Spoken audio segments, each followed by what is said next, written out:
ನಮ್ ಧ್ರುವ ಸರ್ ಹೇಳ್ತಾರೆ ಅದು ವಿಷಯ ಏನು ಅಂತ. ಅವ್ರಿಗೆ ವಿಷಯನೇ ಗೊತ್ತಿಲ್ಲ ಅವ್ರಿಗೆ.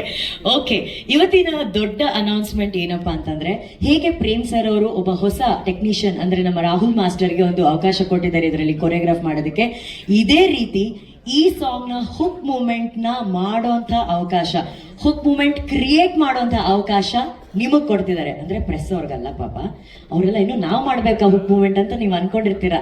ಈ ಮೂಲಕ, ಮಾಧ್ಯಮದ ಮೂಲಕ ಕಾರ್ಯಕ್ರಮವನ್ನ, ಈ ಒಂದು ವೇದಿಕೆ ಕಾರ್ಯಕ್ರಮ ನೋಡ್ತಾ ಇರುವಂತಹ ಎಲ್ಲ ಆಡಿಯನ್ಸ್ಗೆ ಈ ಒಂದು ಸಂದೇಶ.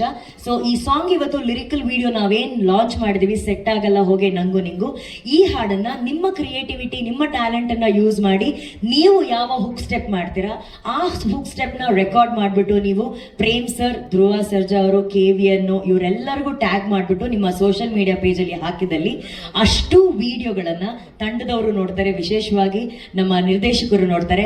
ಯಾವ್ದು ಬೆಸ್ಟ್ ಹುಕ್ ಮೂವ್ಮೆಂಟ್ ಅಂತ ನಮ್ಮ ತಂಡದವ್ರಿಗೆ ಅನ್ಸುತ್ತೋ ಆ ಹುಕ್ ಮೂವ್ಮೆಂಟ್ ಅನ್ನ ಆಯ್ಕೆ ಮಾಡ್ತಾರೆ. ಆ ಹುಕ್ ಮೂವ್ಮೆಂಟ್ ಮಾಡಿದವ್ರನ್ನ ಕರೆಸಿ ಆನರ್ ಮಾಡಿ ಆ ಹುಕ್ ಮೂವ್ಮೆಂಟ್ ನ ಒರಿಜಿನಲ್ ಹಾಡಿನಲ್ಲಿ ಬಳಸಲಾಗುತ್ತೆ. ಸೊ ನೀವು ಕ್ರಿಯೇಟ್ ಮಾಡುವಂತ hook ಮೂವ್ಮೆಂಟೇ action prince Dhruva Sarja ಅವರು ಹಾಗೂ ರೀಶ್ಮಾ ನಾಣಯ್ಯ ಅವರು ಅದನ್ನ ಮಾಡ್ತಾರೆ. ಸೊ ಗೆಟ್ ಸೆಟ್ ಗೋ, ಹಾಡ್ ನೋಡಿ, ಕೇಳಿ, ಎಂಜಾಯ್ ಮಾಡಿಕೊಂಡು ನಿಮ್ಮ ತಲೆ ಉಪಯೋಗಿಸಿ ಆ ಹುಕ್ ಮೂವ್ಮೆಂಟ್ ನ ಕ್ರಿಯೇಟ್ ಮಾಡಿ. ಬಟ್ ಪ್ರೇಮ್ ಸರ್, ಇದು ಪಕ್ಕಾ ಪ್ರಾಮಿಸ್ ತಾನೆ? ಮೈ ಕೊಡಿ ಪ್ರೇಮ್ ಸರ್ಗೆ.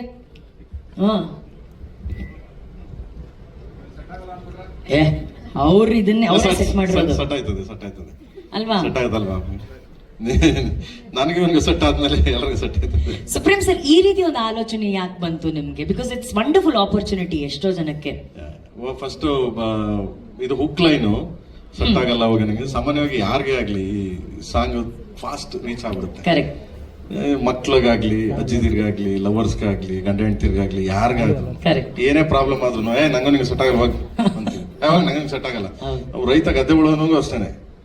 ಸೊ ಅವ್ನು ಉಳ್ತಾ ಇರ್ಬೇಕಾದ್ರೆ ಯಾವ್ದಾರು ಎತ್ಗಳೇನಾದ್ರು ಒಂದು ಪ್ರಾಬ್ಲಮ್ ಮಾಡಿ ಹಿಂದೆ ಮುಂದೆ ಹೋದ್ರೆ ಅದು ಹೇಳ್ತಾರೆ, ಇದಕ್ಕೆ ಯಾಕೋ ನನ್ಗೂ ಸೆಟ್ ಆಗಲ್ಲ ಇದಕ್ಕೆ ಅಂತ ಹೊಡಿತೀವಿ. ಹಂಗೆ ಅದು ತುಂಬಾ ಎದುರ ಪದ. ಸೊ ಅದು ತುಂಬಾ ವಾಡಿಕೆ ಪದ ಆಗಿರೋದ್ರಿಂದ. ಆಮೇಲೆ ನಾನು ಮಾಸ್ಟರ್ ಅವರೆಲ್ಲ ನಮ್ಮ ಹುಡುಗರೆಲ್ಲ ಕುತ್ಕೊಂಡು ಕಂಪೋಸ್ ಮಾಡ್ತಿದ್ರು. ಸೊ ಧ್ರುವ ಅವರೆಲ್ಲ ಈಗ ನೋಡಿದ್ರಿ ನೀವು, ಇದೆಲ್ಲ ಜಸ್ಟ್ ಲೈಕ್ ಅದು ಕಂಪೋಸಿಂಗ್. ಅದು ಮಾಡ್ಬೇಕಾದ್ರೆ ನನಗೆ ಒಂದು ಅನ್ಸುತ್ತು.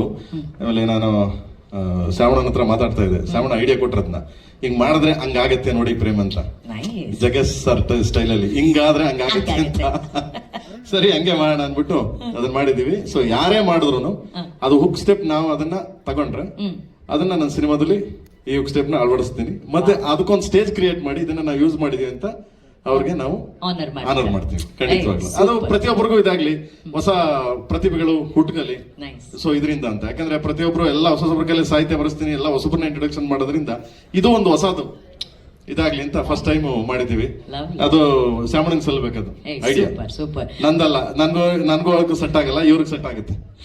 ಆದ್ರೆ ಇದು ವಂಡರ್ಫುಲ್ ಕಾನ್ಸೆಪ್ಟ್. ಯಾಕಂದ್ರೆ ಇಲ್ಲಿವರೆಗೂ ಹೀರೋ ಹೀರೋಯಿನ್ ಏನ್ ಸ್ಟೆಪ್ ಹಾಕ್ತಿದ್ರು ಅದೇ ಸ್ಟೆಪ್ ನ ನೀವೆಲ್ಲ ಹಾಕ್ತಿದ್ರಿ. ಆದ್ರೆ ಈ ಬಾರಿ ಚೇಂಜ್ ಇರುತ್ತೆ.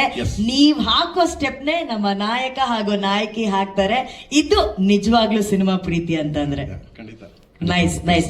ಓಕೆ, ಇದು ಒಂದು ಕಡೆ. ಆದ್ರೆ ಪ್ರೇಮ್ ಸರ್, ಈ ಸೆಟ್ ಆಗಲ್ಲ ಹೋಗ ನಂಗೆ